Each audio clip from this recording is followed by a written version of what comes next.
கிறிஸ்துவுக்குள்ளே உங்கள் யாவருக்கும் ஆண்டவரும் இரட்சகருமாகிய கிறிஸ்துவின் நாமத்தில் புத்தாண்டு வாழ்த்துக்களையும் கிறிஸ்துமஸ் வாழ்த்துக்களையும் தெரிவித்துக் கொள்கிறேன். நாம் யாவரும் பக்கத்தில் இருக்கிறவருக்கு கர்த்தர் உங்களோடு இருப்பாராக, கர்த்தர் உங்களை ஆசீர்வதிப்பாராக. எனக்காக கர்த்தர் பிறந்திருக்கிறார்.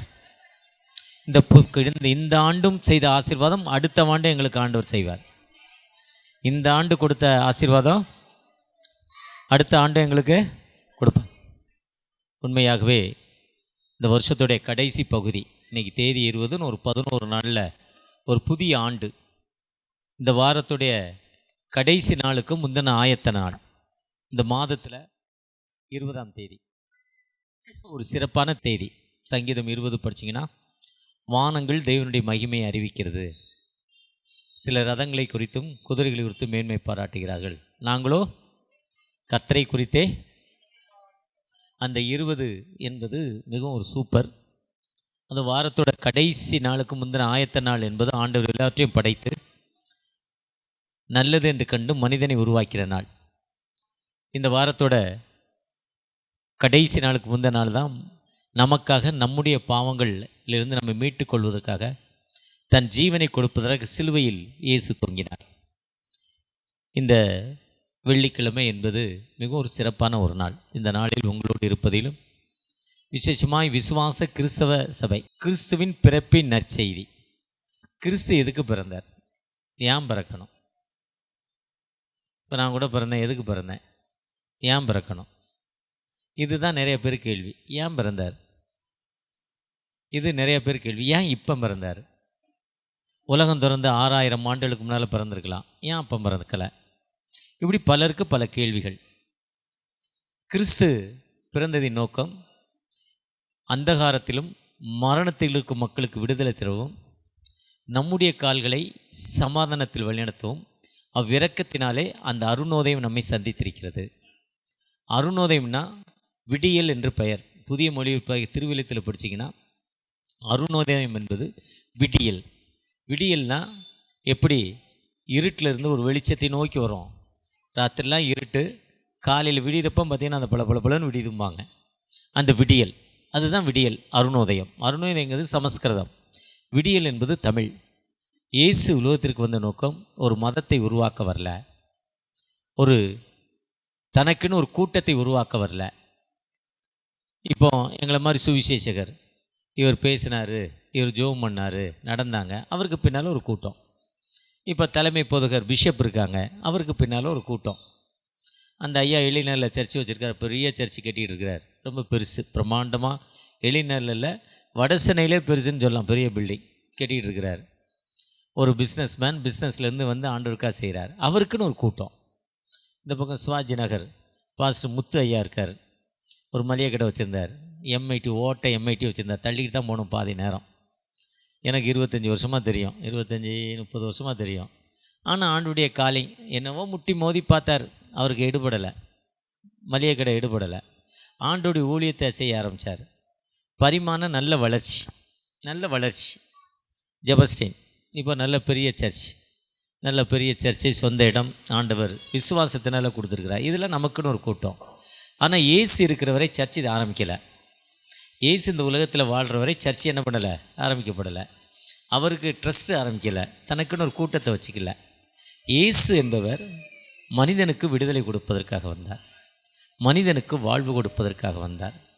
அதுதான் என்ன சொல்கிறான்னா, எபேசியரில் சொல்கிறப்போ, அந்தகாரத்திலும் பாவங்களால் மரித்த நம்மை உயிர்ப்பிப்பதற்காக, விடுதலைக்கு அந்த கிருபையினாலே ரட்சிக்கப்பட்டீர்கள். அந்த கிருபை, கிறிஸ்து பிறந்ததின் நோக்கமே நமக்கு கிருபை.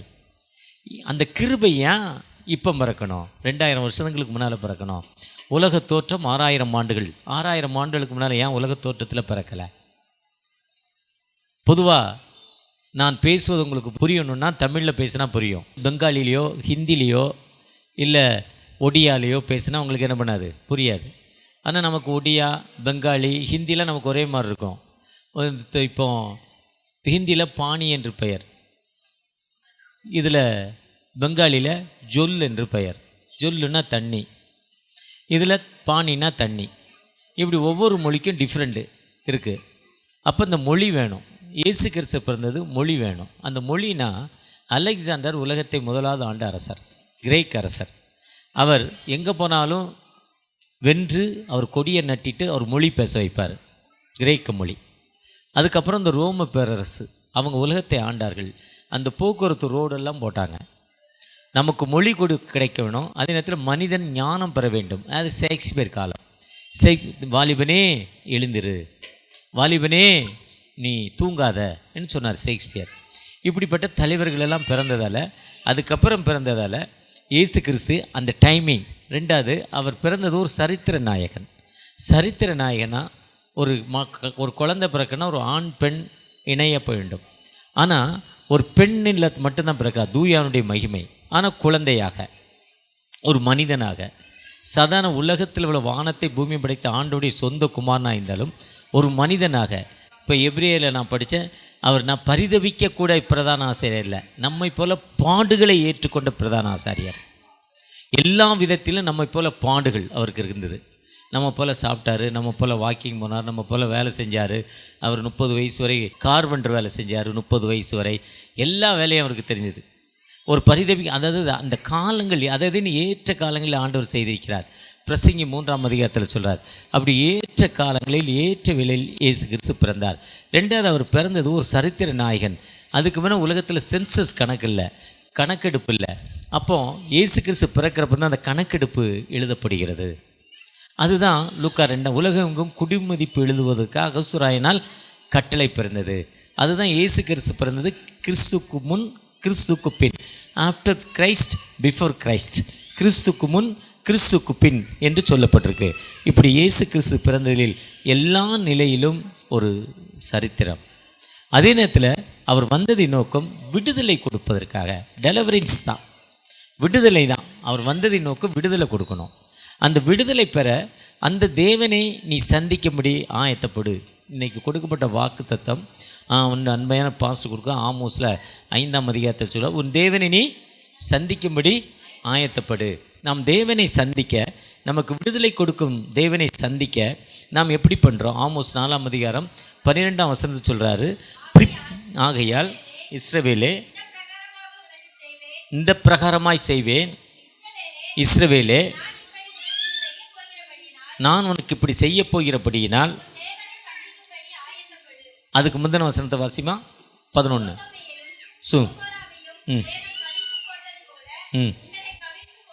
சோதோமையும் கோமரையும் கவிழ்த்து போட்டது போல தேவன் உங்களை கவிழ்த்து போட்டு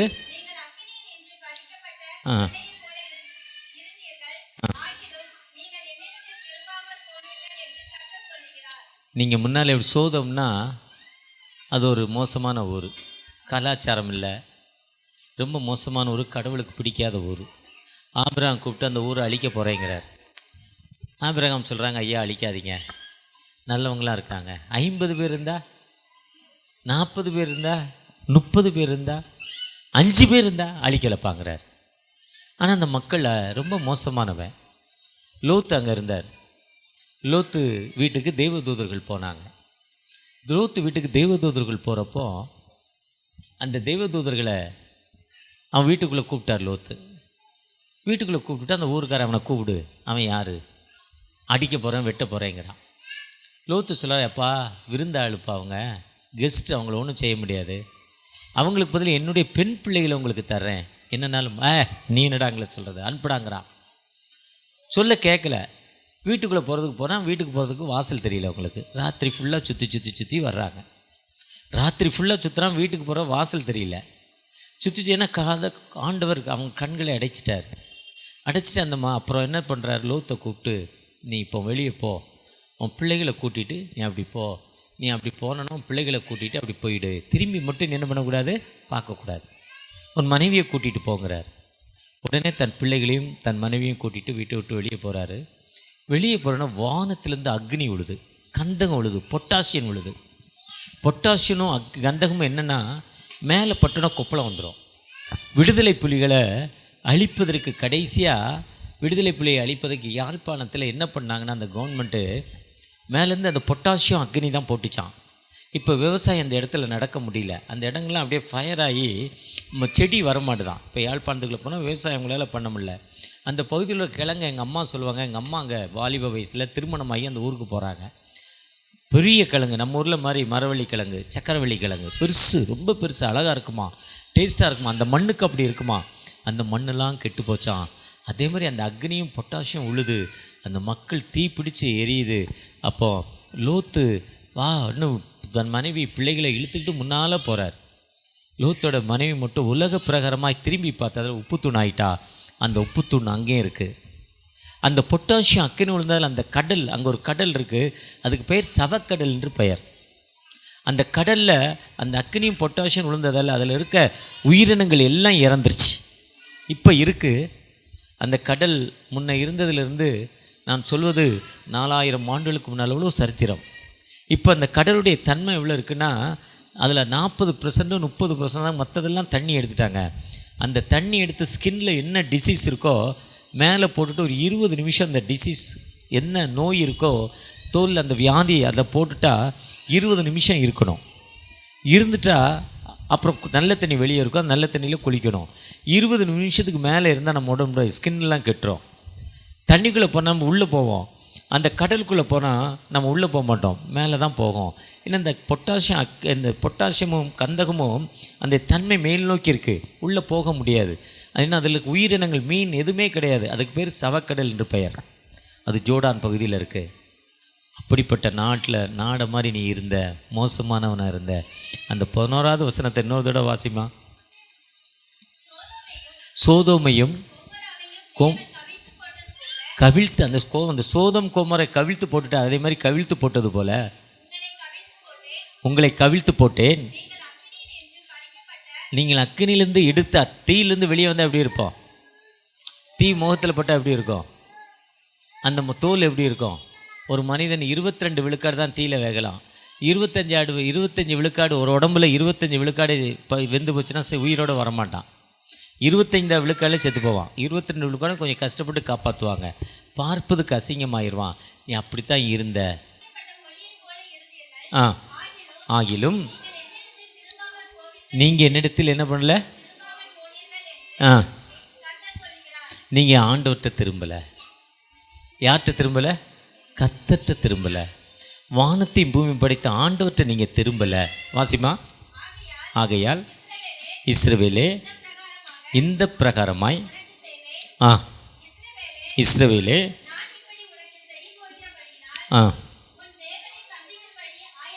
உன் தேவனை நீ சந்திக்கப்படு என்ன பண்ணு?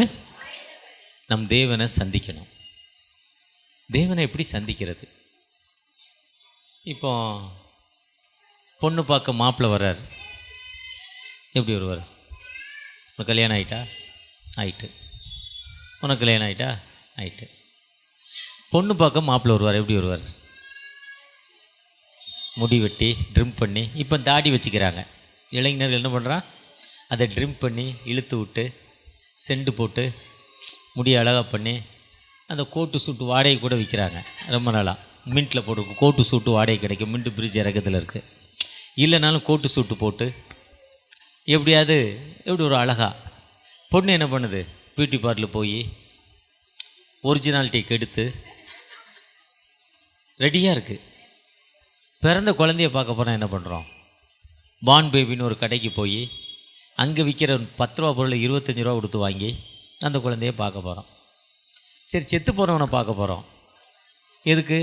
அவர் சாகுமுன்னா அந்த மலரை போல் மனம் வீசினாராம். செத்து போனாராம். சாயங்காலம் பூ என்னாகும்? வாடிப்போம். அதனால் உனக்கு மாலை போடுறேன். மாலை எதுக்கு போடுறாங்கன்னு ரொம்ப திங்க் பண்ணி பார்த்தேன் இன்றைக்கி. நான் மாலை போடுறதில்ல யாருக்கும். அது என்னவோ எனக்கு பிடிக்கிறதில்ல. அந்த மாலை போடுற காசை யாருக்காவது ஒரு 10 ரூபா கொடுத்தா யூஸ் ஆகும்னு நினச்சிட்டேன். மலரை போல் என்ன பண்ணுறாங்க? வாசனை. கொன்னத்தில் மலர் என்னது? அதே மாதிரி வாடி போனாராம். இதே மாதிரி ஒருத்தரை சந்திக்க போகிறோன்னா நம்ம ப்ரிப்பேர் ஆகிடுறோம். ஆனால் ஆண்டவரை சந்திக்க போகுமுன்ன ப்ரிப்பேர் டு த லார்ட். நீ ஆண்டவரை சந்திக்க என்ன பண்ண போகிற? உன் தேவனாகிய கர்த்தரை prepare to meet your God O Israel சொல்கிறார். உன் தேவனை சந்திக்க நீ எப்படி போகிற? என் தேவன் எப்படிப்பட்ட ஆண்டவர்? என் தேவன் எப்படிப்பட்ட ஆண்டவர்? எனக்கு அந்த ஆண்டவரை நம்ம சந்திக்கும் என்ன பண்ண போகிறோம்? அந்த ஆண்டவரை சந்திக்கணும்னு நாம் எப்படி போகிறாங்கிறதான் முக்கியம். அந்த ஆண்டவரை நம்ம சந்திக்க போகும்னா, தகப்பனே எனக்கு விடுதலை கொடுங்க, எனக்கு விடுதலை கொடுங்க என்று அவரை நோக்கி பார்க்கிறப்பா, உள்ளாந்த மனிதன் நாளுக்கு நாள் புதிதாக்கப்படுகின்ற நேரம் இது. நம்ம ஆண்டவற்றை எப்படி இருக்கிறோம்? ஒரு மண், ஒரு குயவன், ஒரு மண் குயவன் எடுக்கிறாரு, ஏதோ ஒரு காட்டில் போய் எடுக்கிறார். நல்ல களிமண்ணா, களிமண்லே நல்லது இருக்குது கெட்டது இருக்குது. அந்த களிமண்ணை வீட்டுக்கு கொண்டு போகிறாரு, தேவையான அளவு தண்ணி ஊற்றுறாரு, நல்லா ஊற வைக்கிறார், நனைய வைக்கிறார், அதை மிதிக்கிறார். நல்லா மிதித்து அதை தன்னுடைய குயவனுடைய இந்த வட்டில் எடுத்து வைக்கிறார். வட்டில் வைக்கிறப்போ அது தனக்கு எப்படி வேணுமோ அதே மாதிரி அதை வடிவமைக்கிறார். அந்த வட்டை ஒரு கையில் சுற்றுறாரு, ஒரு கையில் தனக்கு வேண்டிய மாதிரி அதை சரி பண்ணுறார். அந்த அந்த மவுத், அந்த வாய், அந்த பாடி, கீழே பாட்டம் தனக்கு வேண்டிய மாதிரி எடுக்கிறார். அந்த ஒரு மண் எடுத்து இன்னொரு இடத்துல பூசுகிறார். அதை ட்ரை பண்ணி பார்க்குறார். ட்ரை பண்ணி பார்த்து அதை முடியலைன்னா எடுத்து திரும்ப போட்டுறார். போட்டுட்டு திரும்ப எடுத்து வைக்கிறார். ஆனால் அந்த மண் தன்னை ஏன் போட்டேன்னு கேட்கல, ஏன் என்னை இப்படி பிடிக்கிறேன்னு கேட்கல. ஆனால் ஒரு சைஸ் வந்த உடனே அதை எடுத்து காய வைக்கிறார். அப்புறம் சூடு பண்ணுறார். அது ஒரு மெதுவாக ஒரு அருமையான பாத்திரமாய் மாறிடுது. இதே மாதிரி தான் ஆண்டவர் நம்மை தனக்கு ஏற்ற மாதிரி வடிவமைக்கணும்னு நினைக்கிறார். நீ இப்படித்தான் இருக்கணும்னு நினைக்கிறார். நீ இப்படித்தான் வாழணும்னு நினைக்கிறார். நீ இப்படித்தான் வழிவகுக்கணும்னு நினைக்கிறார். நாம் நினைப்பதுக்கு மேலே போகிறப்போ அந்த பிரயாணமோ அந்த திட்டமோ நிறைவேற்றப்படலை. நம்முடைய சித்தங்களை ஆண்டோடைய சன்னிதானத்தில் ஒப்பு கொடுத்துடணும். தகப்பனை நான் உங்கள்கிட்ட ஒப்பு கொடுக்குறேன்பா, எனக்கு நீங்கள் வாங்கப்பா, நீங்கள் என்னோடு வாங்கன்னு சொல்லணும். ஒருவேளை இன்றைக்கி நம்ம எப்படி இருக்கிறோன்னா, என்னுடைய 3வது மகனுடைய திருமண காரியம் ஃபிக்ஸ் பண்ணியாச்சு. ஒரு டேட் ஃபிக்ஸ் பண்ணி எல்லோரும் பேசி எல்லாம் ஒரு டேட்டை ஃபிக்ஸ் பண்ணியாச்சு. திரும்ப ஒரு விஐபிக்கு ஃபோன் பண்ணாங்க. அவர் நான் இந்த தேதி ஃப்ரீ இல்லை, இந்த தேதி தான் வர்றேன்னார். உடனே நாங்கள் அந்த தேதி வச்சுக்கிறோன்னு கல்யாணத்தை மாற்றிட்டாங்க. ஆண்டுடைய திட்டம் என்னென்னா, இந்த தேதியில் தான் கல்யாணம் பண்ணணும்னு. ஆனால் அந்த திட்டத்துக்கு ஒப்பு கொடுக்காமல் ஏதோ ஒரு விஐபிக்காக ஒரு டேட்டை மாற்றுறோம். ஆனால் அந்த தேதி நடக்க முடியல. எப்போவுமே எதையுமே உமக்கு சித்தம் உண்டு, உனக்கு சித்தமானால் என்னை சுத்தமாக்கும். அந்த குஸ்ரோய்க்கு போய் கேட்குறான், ஐயா உமக்கு சித்தமானால் என்னை சுத்தமாக்கும், உமக்கு சித்தமானால் அந்த காரியத்தை வாய்க்க செய்யுங்க. காலையில் கூட பாஸ்டர் கேட்டார், அண்ணே 7 மணிக்கு வந்துருங்கன்னார். நான் சொன்னேன், என்ன சொன்னேன்னா, இன்னும் 12 ஒரு 8-9 மணி நேரம் இருக்குது பார்க்கலான்னு. என்னுடைய சித்தம் என்னென்னு எனக்கு தெரியாது, நான் வந்து சேர்வானான்னு தெரியாது, என்னுடைய நிலைமை எப்படி இருக்குன்னு தெரியாது. கடவுளுக்கு சித்தமானால் பொதுவாக ஷார்ஃபாக டைமுக்கு இன்றைக்கி வந்துட்டேன்னு நினைக்கிறேன். ரொம்ப ஷார்ஃபாக யாரும் வெயிட் பண்ண முடியாத அளவுக்கு. அப்போ தான் ஒர்க் ஷீட் முடித்தார். வேணா ஒரு கூட 2 பாட்டு பாடியிருப்பார்னு நினைக்கிறேன் ஐயா, பிஷப் ஐயா. ஒருவேளை ஆண்டுடைய சித்தத்துக்கு நம்ம ஒப்பு கொடுக்குறோமா? நம்ம எதையுமே ஆண்டுடைய சித்தத்துக்கு ஒப்பு கொடுக்கறதில்ல. திருமணத்துக்கு மாப்பிள்ளையோ பொண்ணோ பார்க்குறோம். என் மகனுக்கு டாக்டர் பொண்ணு தான் வேணும், என் மகனுக்கு இன்ஜினியர் மாப்பிள்ளை தான் வேணும், என் மகனுக்கு இப்படி தான் வேணும், என் மகளுக்கு இப்படி தான் வேணும், எங்கள் வீடு இப்படி தான் இருக்கணும்னு நம்ம ஒரு ஃபிக்ஸ் பண்ணுறோம். கடவுளுடைய சித்தத்துக்கு ஒப்பு கொடுக்கல. எப்போவுமே எதுலேயுமே ஆண்டுடைய சித்தத்துக்கு நம்ம ஒப்பு கொடுத்து போகிறப்போ ஆண்டவர் எல்லா நிலையிலும் நம்மை உயர்த்தும் ஆண்டவர். அவரை சந்திக்கணும், அவர் என் கூட வரணுன்னா நம்ம அவரோடு இணைந்து போகணும். அவர் சொல்கிறார், ஐயா உன்னுடைய வேலை இவ்வளோதான், நீ இப்படித்தான் செய்யணும். அந்த சித்தத்துக்கு நம்ம எப்போவுமே ஒப்பு கொடுத்து போகணும். நீங்கள் நானும் அப்படி ஒப்பு கொடுத்த போகிற மக்களாய் காணப்படுகிறோமா? வேதத்தில் எனக்கு இந்த வசனம் தேவனை சந்திக்க ஆயத்தப்படு, இது பல நிலையில் பேசப்படுகிற ஒரு வார்த்தை. முதலாவது தேவனுடைய ராஜ்யத்தையும் நீதியும் தேடுங்கள், அப்பொழுது இவைகள் எல்லாம் கூட கொடுக்கப்படும். கர்த்தரை தன் முன்னிலையாக வச்சு, எப்போவுமே ஆண்டவரை முன்னிலையாக வச்சு, ஆண்டவர் இப்படி தான் இருப்பார்ல, அவர் எந்த வடிவில் இருக்கிறார்? ஆண்டவர் எந்த வடிவில் இருக்கிறார்னா, நம்ம போய் கண்ணாடி முன்னால் நின்று பார்த்தா இந்த ஐயா பின்னால் ஒருத்தர் உயரமாக 6 அடி உயரம் நல்லா குண்டாக இருக்கிறார், அவருக்கு அவரை மாதிரி இருக்கிறார், எனக்கு என்னைய மாதிரி இருக்கிறார், உங்களுக்கும் உங்களை மாதிரி இருக்கிறார். அப்போ அந்த ஆண்டவற்றை நம்ம ஒப்பு கொடுக்குறோமா? லூக்கா 15ஆம் அதிகாரத்தை திருப்புறப்போ அங்கே இளைய குமாரன்கிற ஒரு மனிதனை பார்க்கிறோம். கெட்ட குமாரன் சொல்லுவாங்க, இளைய குமாரன் சொல்லுவாங்க. அந்த இளைய குமாரன் அப்பாட்ட போகிறான். அப்பா, எனக்கு நீங்கள் எங்கள் சொத்துக்களை எனக்கு தந்துருங்கப்பா. நான் போய் தூர தேசத்தில் பெரிய லெவலில் பிஸ்னஸ் பண்ண போகிறேன்ப்பா. பெரிய லெவலில் பிஸ்னஸ் பண்ணி என் பிஸ்னஸ் நான் உயர்த்த போகிறேங்கிறான். அப்பா ஒன்றுமே சொல்லலை. அவன் கேட்ட உடனே, தன் மகன் கேட்ட உடனே தன்னுடைய சொத்துக்களை பாகம் பிரித்து 2 பிள்ளைகள், ஒருத்தர் இப்போ ஒரு பாட்டி வீடு விற்கலை, அவர் அந்த அம்மா விற்கலைன்னா நான் இறந்த பிறகு விற்றுக்கோங்குது. மருமக விற்க ஆயத்தமாக இருக்குது, மக விற்க ஆயத்தமாக இல்லை. விற்றா 3 பங்கு, அம்மா இறந்த பிறகு 2 பங்காயிருது. இப்படிலாம் உலக பிரகாரம் நம்ம கணக்கு போட்டுருக்கோம். அப்படி அவன் சொத்துக்களை கேட்டோன்னே அப்பா ஒன்றுமே சொல்லலை. அவனுக்குரிய பங்கை பிரித்து அவன் கையில் கொடுத்துட்றார். அவனுக்கு பிரித்து அவன் கையில் கொடுத்துட்டு நீ போப்பாங்கிறார். அவன் தூர தேசத்துக்கு போகிறார். தூர தேசத்துக்கு போய் தன் பிஸ்னஸ் ஆரம்பிக்கிறான். நிறைய பணம் கையில் இருக்குது. எனக்கு தெரிஞ்சு ஊரில் சொத்துக்களெல்லாம் விற்று கொண்டாந்து சென்னையில் பிஸ்னஸ் ஆரம்பித்தவங்க வாழ்க்கையில் யாருமே எனக்கு பெரிய லெவலில் முன்னேறின மாதிரி இல்லை. விஜி பன்னீர்தாஸ் சாதாரண டீ கடை, ரோட்டு டீ கடை. போன முந்தா நாள் மங்களம்னு நினைக்கிறேன், ஜார்க்கண்டில் காட்ஸெல்லாங்கிற ஒரு ஊருக்கு போயிருந்தேன். ஸ்டேஷன் காட்ஸெல்லாங்கிற ஒரு ஸ்டேஷன். நான் அந்த காலையில் பயங்கர குளிர் இறங்கி ரூம்லேருந்து வெளியே வந்து அந்த எங்கள் ரூமுக்கு ஏற்ற மாதிரி தான் ஸ்டேஷன், ரயில்வே ஸ்டேஷன் காட்ஸெல்லா. அப்படி பார்க்க போனோம். ஒரு 3-4 இலை பின்னு குத்துறாங்க. அந்த அந்த நம்ம ஊரில் முன்னால் இலை குச்சி, காஞ்ச இலையில் குச்சி கட்டியிருப்பாங்க.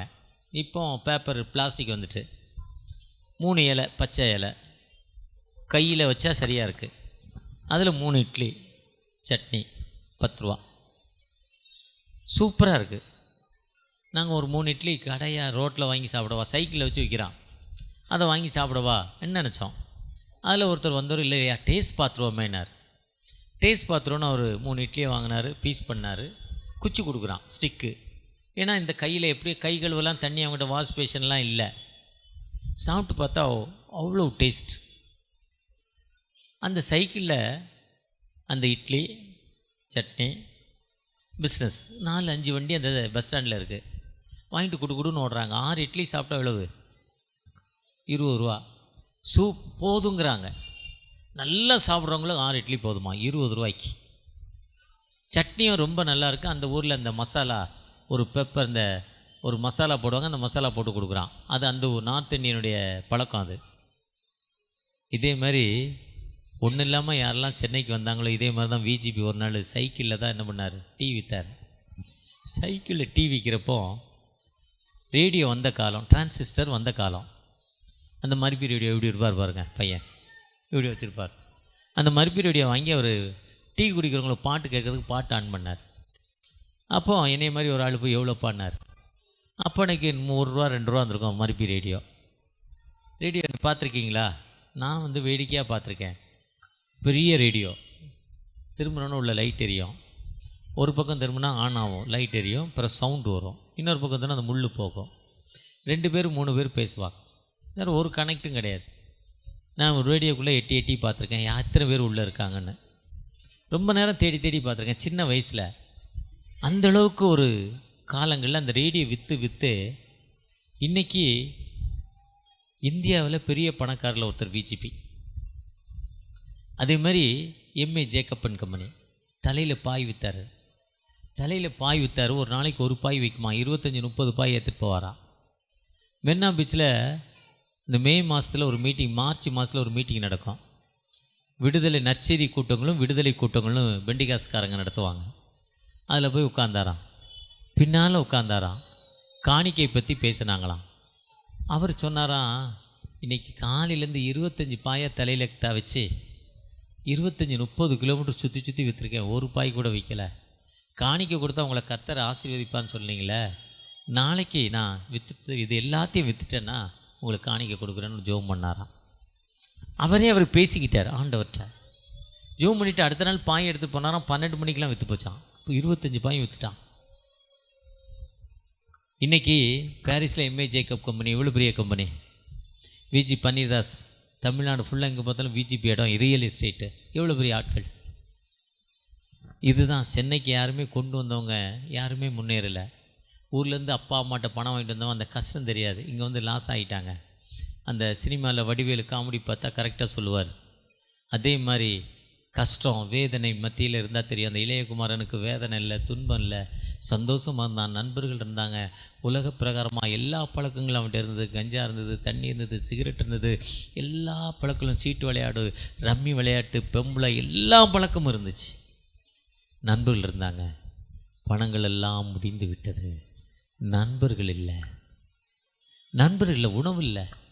சொல்கிறார் பீக் ஃபுட்டு, பீக் ஃபீடில் போய் பண்ணிக்கு வைத்த உணவை, இங்கிலீஷ் பைபிளில் சொல்கிறப்ப ரொம்ப சொல்லலாம் பீக் ஃபீடுன்னு சொல்கிறது.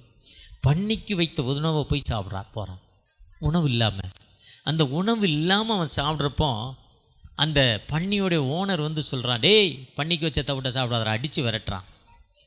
அப்போதான் அவனுக்கு வேதனை தெரியுது, துன்பம் தெரியுது, நிழலோட அருமை தெரியுது. வெயிலில் நடந்து போனவன் அந்த வெயிலில் நடந்து போய் அந்த வேப்ப மரத்துடைய நிழல் என்ன, அந்த வேப்ப மரம் ஏசியை விட ரொம்ப குளுமையாக இருக்கும். வெயிலில் நடந்து போனால் தான் அந்த அருமை தெரியும். வெயிலில் நடக்கல அந்த அருமை. ஏசியில் இருக்கவனை கொண்டு போய் வேப்ப மரத்தில் கார்லேருந்து இறங்கி, ஏசி கார்லேருந்து இறங்கி வேப்ப மரத்தில் நிற்கினா அந்த அனல் தெரியாது. அதே மாதிரி இவனுக்கு அந்த வேதனை துன்பங்கள் ஒன்றுமே வாழ்க்கையில் தெரியல. தெரியாமல் இருக்கிறப்போ அந்த வேதனை, அந்த உணவு கிடைக்கலங்கிறப்போ அவன் தன் கண்களை வானத்துக்கு நேரே பார்க்குறான். எப்படி ஃபாதர் ஐ ஹவ் சின்ட், நான் ஒரு பாவி, தன்னை ஒப்பு கொடுக்குறான். ஃபாதர் ஐ ஹவ் சின். லூக்கா 18ஆம் அதிகாரத்தில் அந்த பரிசேயன் ஜெபம், வித்தியாசமான ஜெபம், ஆயக்கார ஜெபம், தகப்பனே பாவியாகிய என்மேல் கிருபையாயிரும். லூக்கா 7ஆம் அதிகாரத்தில் அந்த பெண் தன்னுடைய பாவங்கள் நினைத்து இயேசுவின் பாதங்களில் கண்ணீரினால் நனைத்து தன் தலைமுடியினால் துடைத்து முத்தமிட்டு பரிமள தைலத்தை ஊற்றி, தகப்பனே எனக்கு வியாதி கொடுங்க, என் பாவத்திலிருந்து எனக்கு விடுதலை கொடுங்கன்னு அந்த பெண் செபிக்கிறா. அதே மாதிரி வச்சுக்கிறேன், father I have sinned against to heaven and against to you. பரத்துக்கு விரோதமாய், உமக்கு விரோதமாய் நான் பாவம் செய்தேன்னு சொல்கிறான். உமக்கு தன்னை தாழ்த்துறான், தன்னை நினைக்கிறான். அதுதான் லூக்கா 12ஆம் அதிகாரத்தில் சொல்கிறாரு, தன் பிழைகளை உணர்வும் யார், அதுதான் சொல்கிறாரு ஓசியா. தன் குற்றங்களை உணர்ந்து திரும்ப மட்டும் நான் ஸ்தானத்துக்கு திரும்பி போயிடுவேன். அவங்க என்னை தேடுறப்போ நான் திரும்ப அவங்க இடத்துல வருவேன். என் முகத்தை நான் போட்டுட்டு போனாலும் அவங்க திரும்ப தேடுனா அவங்க இடத்த வருவேங்கிறாரு. எந்த மனிதன் தன்னை நினைத்து தகப்பனை நோக்கி பார்க்கிறானோ அந்த மனிதனுக்கு விடுதலை கொடுக்கும் ஆண்டவர், அந்த மனிதனுக்கு வாழ்வு கொடுக்கும் ஆண்டவர். அவர் அடுத்து சொல்ற, I am no longer worthy to be called your son. உன்னை நோக்கி கூப்பிடுவதற்கு எந்த விதத்தில் நான் தகுதி இல்லாதவப்பா. நீங்கள் என் மகனை ஏற்றுக்கொள்ள வேண்டாம், உங்கள் வீட்டில் ஒரு வேலைக்காரனை இங்கே எடுத்துக்கொள்ளுங்கப்பா. எனக்கு உணவு இல்லை, போட உடை இல்லை, வாழ வழி இல்லை, கஷ்டமான சூழ்நிலை, வேதனையின் மத்தியில் வாழ்ந்து கொண்டிருக்கேன்னு தன்னை நினைத்து ஆண்டவரை நோக்கி பார்ப்பதற்கு அவ ஆயத்தப்படுத்துகிறான். முதலாவது தன்னை நினைக்கிறான். ஆண்டவற்றை நான் வியாதியோடு கண்ணீரோடு வந்தால் எதுக்குப்பான்னு கேட்கணும், எதுக்கு எனக்கு இந்த வேதனைன்னு கேட்கணும். நம்ம சிந்திக்கணும், எதுக்குப்பா எனக்கு இந்த பிரச்சனை, உடம்புல எனக்கு ஒரு விதமான நமைச்சல் இருக்குது, எதுக்கு இந்த நமைச்சல், எதுக்கு இந்த நமைச்சல், ஏன் இந்த ஊத்தம் என் உடம்புல, எதுக்குப்பா எனக்கு இந்த கண்ணிலேருந்து தண்ணீர் வெடியுது, எதுக்கு இந்த தண்ணீர் வெடியுது, எனக்கு ஏன்பா ஸ்டோன் அப்பப்போ தொல்லை பண்ணிக்கிட்டே இருக்கு, அந்த ஸ்டோன் ப்ராப்ளம் எனக்கு என்ன பிரச்சனை, இல்லை ஸ்டோனுன்னா எனக்கு உடம்புல உப்பு சத்து ஏன் அதிகமாகுது. நம்ம ஆண்டவரை நோக்கி கேட்குறப்ப ஆண்டவர் சொல்கிறார், நீ ஃபாஸ்ட் ஃபுட்டு சாப்பிடாத. இன்றைக்கி fast food, fried rice, chicken fried rice, egg fried rice, noodles, biryani, காலைல குஸ்கா, 5 ரூபா 10 ரூபாய்க்கு குஸ்கா. ஸ்வீட்டுக்காக அவங்க ஒரு உப்பு போடுறாங்க, அதில் ஒரு ஆசிட் உப்பு டேஸ்ட்டுக்காக. இதுதான் சால்ட். பொதுவாக வியாதிக்கு காரணம் என்ன, எதுக்கு எனக்கு கண்ணில் இவ்வளோ கூச்ச பார்வை இருக்குது. நம்ம செல்லை பார்த்துக்கிட்டே இருக்கிறோம், வாட்ஸ்அப்பை பார்த்துக்கிட்டே இருக்கிறோம், ஃபேஸ்புக்கை பார்த்துக்கிட்டே இருக்கிறோம், அப்போ ஃபேஸ்புக்கில் பதில் கொடுத்துக்கிட்டே இருக்கிறோம், தேவையில்லாமல் செல்லு வாட்ஸ்அப் பார்த்துக்கிட்டே இருக்கிறோம். அதனால் நமக்கு கண்கள் கெட்டு போகுது. கெட்டு போகிறதுக்கு காரணம் என்ன? எதுக்கு தேவையில்லாமல் செல்லு பார்க்கணும்? ஒரு சிலர் கம்ப்யூட்டரில் உட்காந்து வேலை செஞ்சுக்கிட்டே இருக்கிறப்போ அவங்களோட மைண்ட் செட் எப்படி இருக்குது? அந்த மைண்ட் செட் ஏன் விடுதலை இல்லை? காரில் பயணம் பண்ணுறப்போ ஒரு சிலர் ட்ரெயினில், நான் அடிக்கடி ட்ரெயினில் போவேன், நிறையா பேர் செல்லு ஆன் பண்ணால் ராத்திரி 2 மணிக்கு கூட அவங்க செல்லு பார்த்துக்கிட்டே இருக்காங்க. நான் ட்ரெயினில் ஏறினோன்னே தூங்கிடுவேன். 7 மணினாலும் 6 மணினாலும் 8 மணினாலும் எப்போ ஏறினோன்னோ படுத்துருவேன். இடையில எழுந்து பார்த்தா அவங்க செல்லை பார்த்துக்கிட்டே இருக்காங்க. அவங்களுடைய கண்கள் என்ன ஆகும்? ஏன் கண்கள் ஏன் கெட்டு போகுது? ஏன் லென்ஸு சோடாபுட்டி போடுற? நம்ம நினைக்கிறதில்ல. எப்போ நினச்சி தகப்பனை நோக்கி பார்க்கணும். எந்த மனிதன் நினைத்து தன்னுடைய தவறுகளை நினைத்து ஒப்பு கொடுக்குறானோ அங்கே தான் கடவுள் இருக்கிறார். ஏன்னா இயேசு வந்ததை நோக்கம், இயேசு என்று பெயரிடுவாயாக தமது ஜனங்களில் எப்போ நீக்குவார்? அவர் நீக்க மாட்டார். நான் என் பாவம்னு நினச்சாதான் அவர் என்ன பண்ணுவார்? என்னை நீக்குவார். அவர் நீக்கவே மாட்டார். நம்ம நினைக்கணும். நான் கிட்டத்தட்ட 35 வருஷமாக டயபெட்டிக் பேஷண்ட். கடந்த நாட்களில் 64, இப்போ 65 வயது, 64 முடிஞ்சு 65 ஸ்டார்ட் ஆகிட்டு. 64 ஸ்டார்ட் ஆகணுன்னு நினச்சேன். 64 வயசு ஆகிட்டு. நம்ம ஓட்டம் ரொம்ப குறைஞ்சி போச்சு. இனிமேல் முடியாது, டயர்ட் ஆகிட்டோம். 60 உலக பிரகாரமாக 60 வயசு ரிட்டையர்டு. நமக்கு 64 வயசு. இனிமேல் கொஞ்சம் கஷ்டம்தான் போலுக்கு. என்ன அறியாமல் நினச்சி தூக்கம் குறைஞ்சிட்டு, யூரின் அடிக்கடி வந்துச்சு, பலவீனம் வந்துச்சு, கஷ்டம் வந்துச்சு. ஆனால் டயட் மட்டும் கண்ட்ரோல் பண்ணலை. காலையிலேருந்து செக் பண்ணுவேன், சுகர் நார்மலாக இருக்கும். பகலெல்லாம் கண்டதை சாப்பிட்டுக்கிட்டே இருப்பேன், மேலே சாப்பிட்டுக்கிட்டே இருப்பேன். கடைசியாக ஒரு நாள் ராத்திரி படுக்கையில் படுத்துருக்கிறப்போ ரொம்ப டயர்டு. என் மனைவிட்ட சொல்லலை, ரொம்ப அசதி, பயங்கரமான டயர்ட். ஹார்ட் அட்டாக் வர்றதுக்கு என்னென்ன சிம்பிள் சொல்லுவாங்களோ அத்தனை சிம்பிள்ஸ் எனக்கு வந்துருச்சு. ஏன்ப்பா அப்படி மோசமாக இருக்கிறேன்? எனக்கு வயசாகிட்டா, சுகர் 35 வருஷம் ஆகிட்டா, அதனாலேயா தகராறு? என்னென்ன நான் கடவுளோடு பேசிக்கொண்டே படுத்திருந்தேன். நீங்கள் படுக்கையில் அமர்ந்து அவரோடு பேசுவீர்கள், சங்கீதத்தில் சொல்கிறார் 4ஆம் அதிகாரத்தில் நினைக்கிறேன். அப்போது காலையில் சுகர் செக் பண்ணணுங்கிற ஒரு ஞாபகம் வந்தது. சுகர் போய் செக் பண்ண போனேன். ஒரு மனிதனுடைய நார்மல் சுகர் 6.8, 6.8 இருக்கணும். 3 மாதத்துக்கு ஒரு ப்ரீவியஸ் சுகர். ஒரு வீட்டில் பாயாசம் குடித்தாலும், கேசரி சாப்பிட்டாலும், ரசகுல்லா சாப்பிட்டாலும் தெரிஞ்சிடும் 3 மாதம் கழிச்சு. என்னுடைய சுகர் A1C டைப் எவ்வளோ இருந்ததுன்னா 15.9 இருந்துச்சு. சராசரியை விட ஒரு நாளைக்கு 450-500 சுகர் இருந்திருக்கு. ரொம்ப அதிகமாக இருந்திருக்கு. டாக்டர், என்னுடைய மருமகன் டாக்டர் செக் பண்ணிவிட்டு சொல்கிறாரு, மாமா உங்களுடைய சுகர், நீங்கள் 3 மாதமாக உங்கள் பிளட்டில் 400க்கு குறையவே இல்லை சுகர். சொல்லிவிட்டு நீங்கள் தான் உங்களை பார்த்துக்கணும்னு சொல்லிட்டார். அப்புறம் கண்ணில் கொஞ்சம் பிரச்சனை, ரொம்ப நாளாச்சு செக் பண்ணி ஒரு டாக்டர்கிட்ட போனோம், அனுப்புனார் மருமகன்.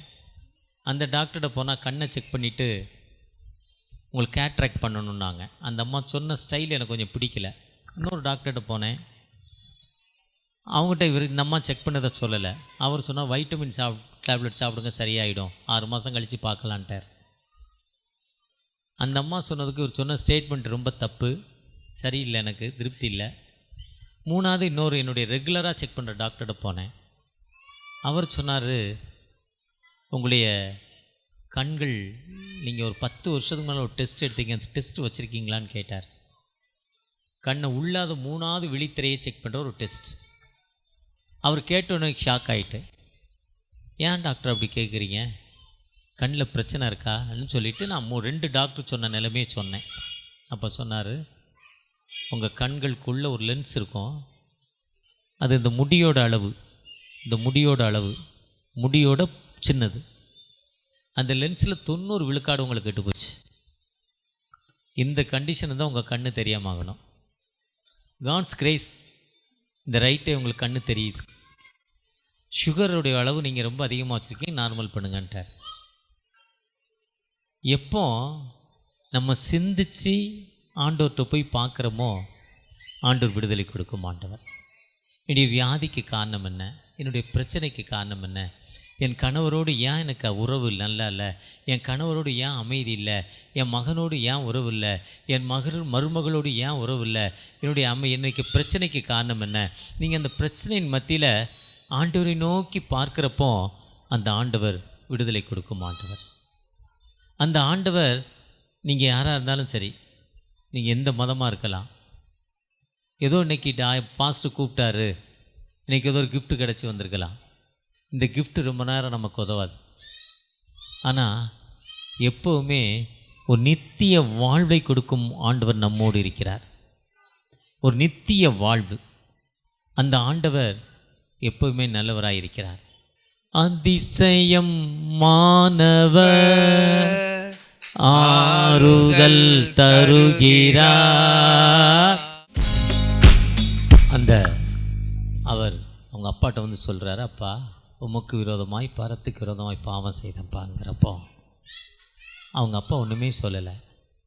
வேலைக்காரரை பற்றி சொல்கிறார், குயிக்ங்கிறார், சீக்கிரமாய் என் மகனை கழுவுங்கிறார், குளிப்பாட்டுங்க, சீக்கிரமாக அவனை குளிப்பாட்டுங்க, அவனுக்கு ஒரு புது ட்ரெஸ் போடுங்க, சீக்கிரமாக அவன் அழுக்காக இருக்கான், பசையாக இருக்கான், அவன் கையில் மோதிரம் போடுங்க, கணையாளி போடுங்க, புது செருப்பு போடுங்க, அவன் கையில் ஒரு கம்பு கொடுங்க, ஸ்டிக்கு. அந்த ஸ்டிக்குன்னா ராஜா கையில் கொடுக்குற செங்கோல், மேய்ப்பனின் கோல், தலைமைத்துவம். அழுக்கா பசியா வேதனையோடு அந்த மனிதனுக்கு ஒரு தலைமைத்துவத்தை கொடுக்கும் ஆண்டவர். அவனுக்கு புது ஆடைகள் தரித்து ராஜாங்கிற ஒரு முத்திரை கொடுக்கும் ஆண்டவர்.